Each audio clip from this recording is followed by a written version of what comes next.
Hi நண்பர்களே, கன்னியாகுமரி பகவதி அம்மன் மூக்குத்தி இருக்குல்ல, அது சாதாரண மூக்குத்தி இல்ல. அதுக்குள்ள ஒரு பெரிய ரகசியமும் அதிர்ச்சியும் இருக்கு. வாங்க பார்க்கலாம்.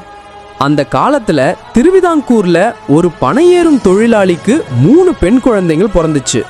இனி பிறந்தா உயிரை மாய்த்து கொள்வேன்னு சபதமே எடுத்திருந்தார். 4வது குழந்தையும் பொண்ணு.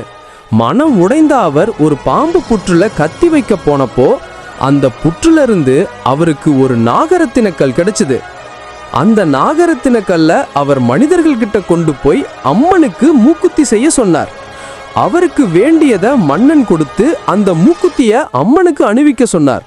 மறுநாள் ராத்திரி மன்னரோட கனவுல, நான் தான் கன்னியாகுமரி அம்மன், நீ எனக்கு செஞ்ச மூக்குத்திய உடனே போட்டு வழிபடுன்னு ஒரு உத்தரவு வந்துச்சு.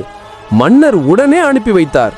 அந்த நாகரத்தின மூக்குத்திய அம்மனுக்கு போட்டதும் அதிலிருந்து வந்த ஒளி இருக்கே, அது கடல்ல இருந்த கலங்கரை விளக்கத்தின் ஒளியை விட ரொம்ப பிரகாசமா இருந்துச்சு.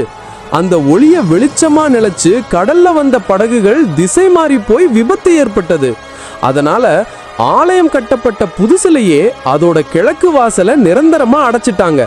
இப்போ தெற்கு வாசல் வழியாதான் தரிசனம்.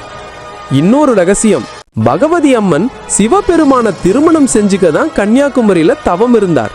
ஆனா சிவன் வராம போகவே கோபத்துல இருந்தாங்க.